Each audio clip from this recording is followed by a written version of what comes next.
My name is Jackson Masseri, and welcome to the Lexington and Concord podcast. I'm here with my co-host, Michael Spotts, and he's going to be telling you just a little bit about the causes of the battle. Hello, Mr. Murray. This is Michael here, and sorry for the coughing in advance. I did test positive for COVID, so I'm going to be coughing quite a bit, but just ignore that. So, let's get into the causes of Lexington and Concord. I was researching, and I found that the first causes were the Stamp Act of 1765 and the Townshend Acts of 1767. These were early British attempts to impose taxes on the American colonies without granting them representation in British Parliament. Colonists viewed these taxes as unjust, sparking widespread protests and the growing sense of resentment. I think this is one of the main causes because when they did bring up the problem to Britain, Britain said that they were virtually represented, and the colonists did not like this one bit. What do you think about that, Jackson? Yeah, I'm going to have to agree with you on this one. This seems to be, the biggest cause because it's kind of separated American identity and British identity between the colonists, causing that separation, especially with some acts only being imposed on Americans and some only being imposed on the British. So they weren't following the same rules. So why should they view themselves as British subjects? They shouldn't, right? And so you can see this divide start to become the main piece of the inspiration that started the Revolutionary War itself, and will eventually lead to supplies and other stuff like that, in which the Americans were storing in places like Lexington and Concord become a threat to the English, and you're going to see them eventually start to raid and try and take the supplies over, and that's basically what leads to this battle. Yes, I was literally thinking the exact same thing. Like, the Stamp Act and the Townshend Acts are one of the main reasons that this war even started. Yeah, I I totally agree with that, which leads me to my second point on one of the main causes, the Intolerable Acts of 1774, which happened after the Boston Tea Party, and they were also known as the Coercive Acts, which they basically closed Boston's port until the destroyed tea was paid for, restricted local government in Massachusetts, and allowed British officials accused of crimes to be tried in Britain rather than in the colonies. This also expanded the Quartering Act, which required colonists to house British soldiers, which obviously the colonists didn't like one bit. So what you gotta remember is let me just rewind the clock a little bit, all the way back to before dietary neglect ended. So the colonies were originally made just to be an extra source of income for the British, and the colonies basically left on their own to establish their own forms of government, and they usually did so in like a democratic way, where they had little republics where they could all have local elections and basically just vote for what the people wanted. But you're going to see that the British, they need money from the colonists, or even more than they were already given after their little war with France, and they're going to actually impose these acts right after that. So you got to remember that the colonists were the ones that actually fought the French in North America for the land, and the British are now taxing them for the war that they just won for the British, and like restricting their land, like with the line of proclamation. They're going to restrict their expansion into the west from the natives in which they just fought, That also and they're caused also, tension, the proclamation, because yeah, they sent troops to prevent the colonists from going, which means they trusted the British. I mean, they trusted the French more than they trusted the colonists, which led to tension rising. so you got this lack of trust is creating an even bigger divide than was already there. So you're going to see with the Courting Act, they're actually going to force Americans to house British soldiers, and these same British soldiers are restricting them from crossing such proclamation line and imposing the taxes on the colonists. So the colonists are obviously not going to be very happy with this, and they're going to start doing, some things that are going to piss off the British. Like they're going to one big event is the Boston Tea Party, right? A bunch of Americans dressed up as Native Americans and threw tea into the ocean and basically caused a huge mess within the British like tea economy, and you're going to see that the British are going to impose these coercive acts, which are going to restrict, are going to put more restrictions on the colonists until the tea that was thrown in the river was paid back for. And obviously, colonists are not going to like this even more and even more, and tensions are going to keep rising and rising until eventually these new forms of patriots and other types of people start coming up and they start actively rejecting the British ideas and establishing their own sense of identity as Americans. Yeah, I totally agree with you on that one. Like, since the British kept just passing these laws on the colonists, they were realizing how much power Britain actually had over them, and they just needed a change. So they started openly rebelling, which eventually led to obviously the independence of America. Right, and you're starting to see the British as more of a pest than something that actually helped the colonists. Before they were just leaving them alone. Now they're just taking money and like preventing colonists from doing things that they wanted to do. And so why should the colonists, want to be all buddy buddy with the British when the British are just annoying them? Yeah, I feel like the British started annoying them because they saw how much the colonists were actually sorry, were actually succeeding without them. So then they wanted to come back into the picture, and then they started declining again, and then they just started passing more and more acts. I mean, you're right on that. Like they felt as if they lost power within the colonies, and they're trying to gain it back a little too quickly, and it actually just puts them on a steady decline instead of an incline in power because you let these colonies get so used to to them running things, and you let them see that they can live without you, and then you come back and you try to impose all this force and power and make it seem like you're the authority, and it's just not going to end well. Exactly, like they were gone for like most of the beginning of the colonisms, and and then they randomly just came back to fight the French, and then they were just putting their own soldiers in the Americans' homes after they were gone for almost most of the colonists' time. Yeah, and so word of these patriots arising and forming their own sorts of little groups to rebel against the British start getting back to the British, and you're going to see eventually they're going to spot individual little groups or certain people like John Hancock, and they're going to want to come capture them, and obviously turn them into the British for treason. Um, and this is how we eventually get to the Battle of Lexington and Concord. You had these guns and other army supplies stashed within Lexington and I think within Massachusetts, yeah. And they're gonna come.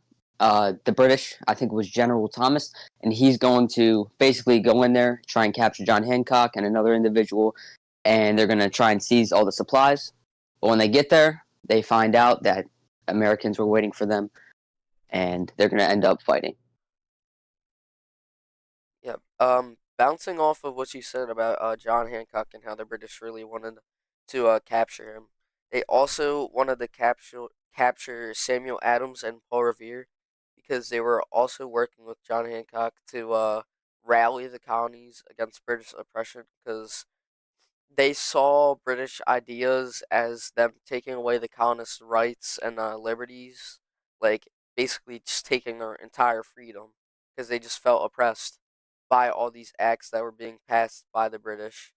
So they started stockpiling militias with guns and ammunition, which then eventually led to the British March to Concord in April 1775 where British General Thomas Gage marched to Concord to seize the supplies from the colonies, which then ultimately just led to a battle. Yeah, and Paul Revere was also the guy who warned these militias at Lexington about the oncoming British attack on their city, and because of him, right? Because of him, the militias were ready to fight when the British eventually did arrive in Lexington. Yeah, famous quote by Paul Revere: "The British are coming," and this was for the Battle of Concord.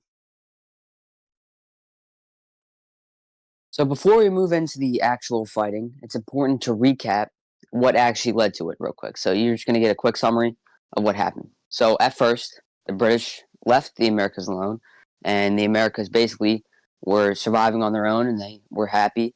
And then the British came on, and they started imposing these taxes and drawing the colonists back and trying to force soldiers into the houses. Then you have the colonists getting mad and doing rebellious acts such as the Boston Tea Party, which led to the British like imposing more harmful acts, such as the Intolerable Acts, or also known as the Coercive Acts, that restricted colonists further. And then finally, you have these patriots rising up and forming their own little militias to fight against the tyranny of the British. And then the British were informed of certain strongholds that the Patriots formed, and eventually Paul Revere found about this, and he went and he informed the militias at Lexington about the incoming British soldiers who were there to seize materials, like such as guns and other war supplies. And you're gonna find out that, and because he did this, the militias were ready and prepared for the oncoming British attack. And the actual battle was fought in Middlesex County within Massachusetts, but the general area was Lexington. So you're going to find that you had troops all around Lexington that are going to be prepared and waiting for the British. And when the British get there, they're going to see these troops. They're going to fight. I mean, yeah, that pretty much sums it up. So let's get into the fighting. Yeah. So the first actual battle was called the Battle of Lexington, and it happened at April 19th, 1775, at around 5 a.m. This happened in Lexington Green, which was like a little triangular patch of land in the center of the town, and the Americans only had 77 Minutemen, and it was led by Captain John Parker. Meanwhile, the British forces had about 250 regulars, led by Major John Pitcairn. So here's the events in kind of the order that they take place.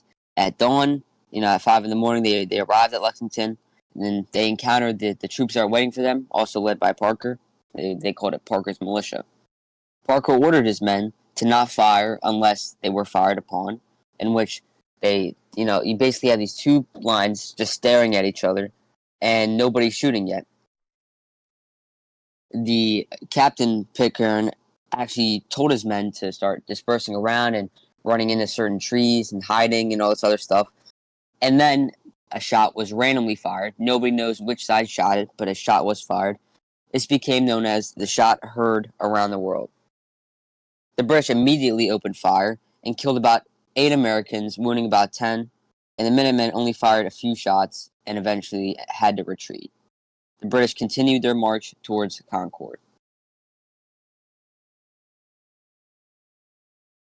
It's still like crazy to me that they like historians haven't found out like which side shot first. Like, what do you think happened? Because I feel like maybe like one of the British soldiers or colonists like accidentally fired their gun. Because like I think it could have been the colonist side because maybe it was since it was like their first battle against Britain, they were just like staring face to face. They were like kind of scared and maybe nervous, so they accidentally like pulled the trigger. But what do you think about this? Well, I'm not going to disagree with you. I think it was done on purpose, and I think it was done by the British side. I mean, it's hard because, especially with the technology back in, like when they were fighting, it's not as easy as we have now, where we can just pull a trigger and a bullet's fired. They used to have to do that whole process where they pack gunpowder in, and the whole shebang.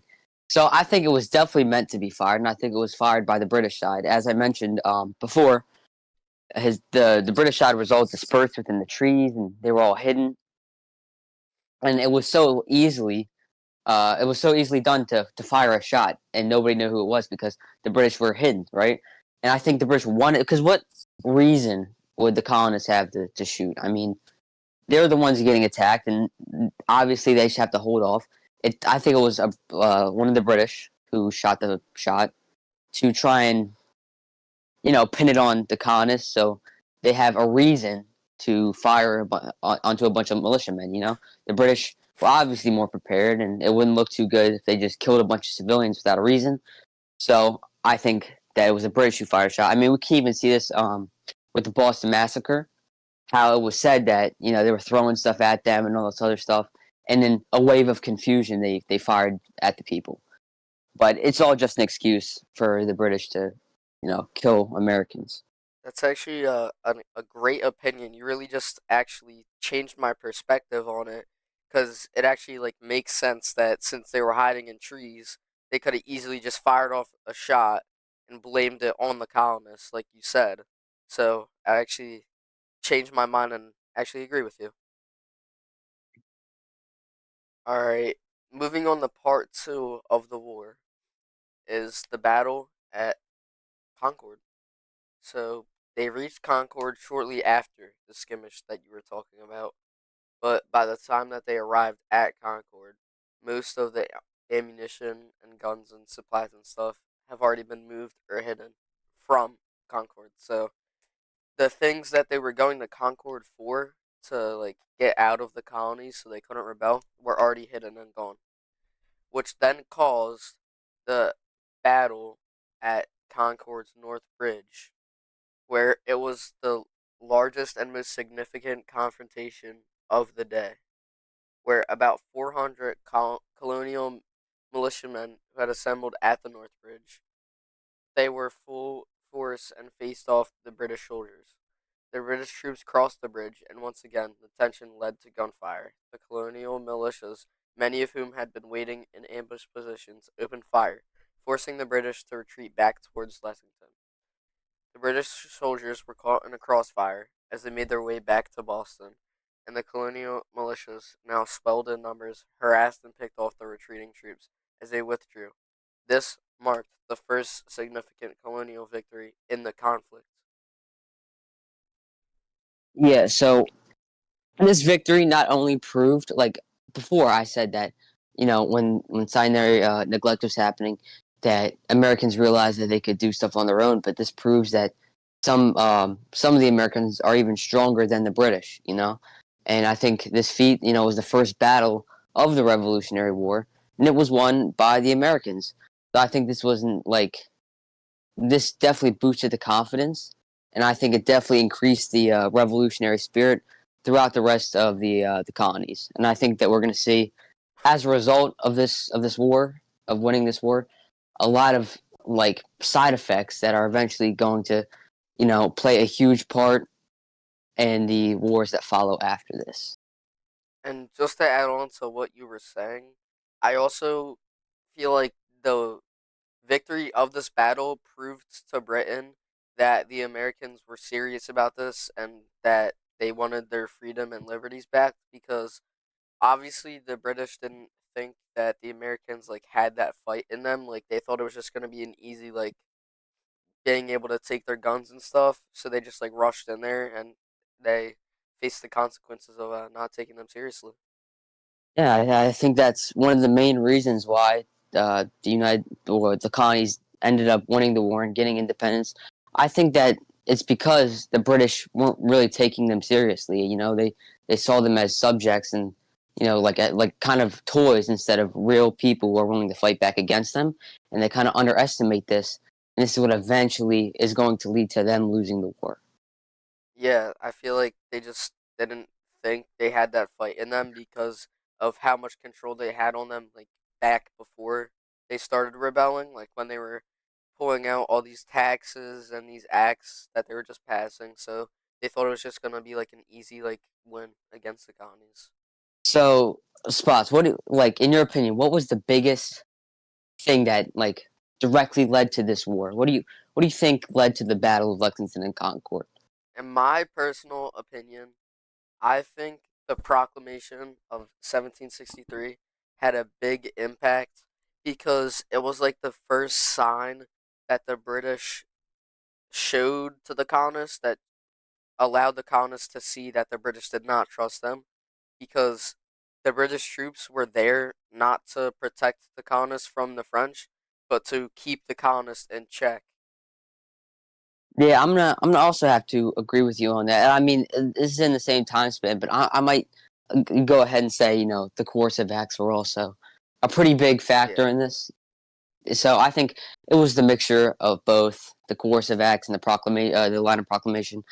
that eventually led to this war, and it led to the Americans, having that patriotic spirit and winning this battle of Lexington and Concord. Yeah, I mean that pretty much sums up the entire battle. So let's get into the effects of this battle. So the main effect of this battle being won is the obvious snowball effect that it has on the rest of the wars that we see. Obviously, more and more wars are going to be fought, and we're eventually going to prove ourselves to foreign nations like France that we are a serious force driving the British out of America. And the French are going to see this, and they're eventually going to end up supporting the colonists, right? And that's going to be, again, the main thing that's going to drive out the British. So this battle, as small as it may seem, actually did have some pretty big effects, such as you could even go as far as saying independence itself, because without this battle being won, like, think about it, if the Battle of Lexington and Concord, if the British easily just destroyed all the militiamen, I think the colonists would have just given up at that point, because you got to remember, mixed in with the patriots of the colonists, you also had the loyalists. And the loyalists become a huge issue when it comes to raising the American spirit, because they're all for the British, and they're integrated within towns. And if word got out that this little rebellion or war was easily crushed by the British, I don't think much would have happened afterwards. Yeah, you really gotta think about that. What if? Like, what if Lexington and Concord was lost? I really do think that if they lost this battle, it would take like way longer for America to become independent. And if you think about the what if, it may not have became independent if they lost this battle, because this battle, like this victory, was like one of the main confidence boosters for the colonists, and it showed that they could fight against the British and that they didn't need to be controlled by them.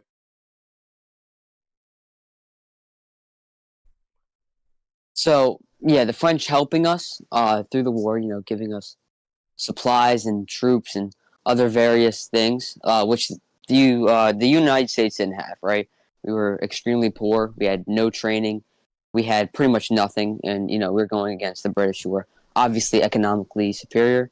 So yeah, the French really played a big role in helping us with that. Now, this is going to solidify the French as like a huge enemy of the British. Right, where French are helping us push them out of North America, which is making them serious amounts of money, and eventually that's going to lead to the British and the French fighting for a little bit, and this is going to make French extremely poor, because war does cost a lot of money, um, and eventually poor farmers within France are going to get very angry that they have all these taxes imposed on them. It kind of shadows the American Revolution in a sense, because the poor farmers who were constantly getting taxed. The government couldn't protect them, and everything that the British basically did to the colonists were happening on the poor French. And the French, the peasants, are eventually going to rebel and take over France. And they're actually going to implement like the same kind of government that we have here in the United States. They're going to have democracies where they vote with the will of the people. And later, Napoleon's going to rise to power, and he's eventually going to become like a tyrant in a way, like France's tyrant, and he's going to sell off Louisiana to the United States for money. So we get Louisiana out of it, and we're just going to be totally unoccupied with the French. George Washington, who is now the current president, is going to take stance and say that he wants to be isolated from France and other nations. So eventually, out of this battle, we're gonna get Louisiana. Yeah, I really feel like since since the battles we took and the allies we had in France, it really impacted the United States in the long term, because the French really did impact us as a nation, the Louisiana Purchase, and then we also helped them when they were in the French Revolution. Our American Revolution encouraged them to have the French Revolution, and most of their ideology in France was based off of our revolution. Yeah, it's easy to say that there would never have been a French Revolution if the American Revolution did not inspire this. But the American Revolution also made other countries mad because they had the same kind of tyranny going on with their own people, and they see France and they see these peasants rebelling against them, and they start to get mad at Britain. They start to get mad at Britain for even letting that happen. So this is going to cause future conflicts with Britain and other various nations throughout Europe because they're going to be so mad at Britain for letting this happen and giving these peasants some inspiration. Now, all these effects may seem a little extreme and a stretch from just the Battle of Lexington and Concord, but it is important to remember that the Battle of Lexington and Concord, being won for the United States, eventually did lead to the American Revolution, which then in turn led to all these other results that I was just talking about. So, Spots, is my final question. What do you think would have happened if we didn't win the Battle of Lexington and Concord? What do you think would have happened to the revolutionary movement? Do you think it would have stopped? Do you think patriots would have ceased to exist? And what do you think would happen with the rest of the world? As Tom, I mentioned, previously how countries started getting mad at British and having their own rebellions because the American Revolution inspired them. What do you think would have happened if we lost this battle? Do you think any of that would have happened? And how do you think it would affect us today? Okay, so first off, if we did lose this revolution, I feel like eventually we would have another one. It would just take a longer time because we'd have to recover from this one because of the death count. And also Britain would probably have more stricter policies and acts and taxes and such because of the revolution. And you could even go as far as saying that the French Revolution would have never happened if we lost this battle. Also, if we didn't have another revolution after we lost, you could go as far as saying that today we could have a hierarchy, like a king and a queen instead of a president. Yeah, I definitely agree with you. I think, although I think there would still be some sense of revolutionary movement against the British, I think again it would die pretty quickly after we lost that battle. So we can accredit our independence now today to the victory that we got there at Lexington and Concord. So that pretty much sums up the effects, causes, and battle of Lexington and Concord. And I'm really just gonna do a quick wrap up and say that from the end of salutary neglect to the actual battle of Lexington and Concord really just showed how much impact this battle had on the war, and really you could just think about the what ifs. What if they did lose this battle, and how important this battle was towards the American Revolution, because it was a big confidence boost for the Americans. Do you have anything to add to this, Jackson? Um, I mean, I think you hit on everything, but I definitely agree with your statement that you can't appreciate this war, and it might seem small until you ask yourself, what if we lost it, and then you ended up seeing that we probably we wouldn't have the independence that we enjoy today. We'd probably still be subjects under Britain, and it'd probably be as corrupt as ever. Because, like previously said, they would probably clamp down even harder um, on these revolutionary movements if we did end up losing, because the British would see themselves as superior and eventually lead to a more strict society where we are ruled by the British. Thanks for Thanks for listening. listening.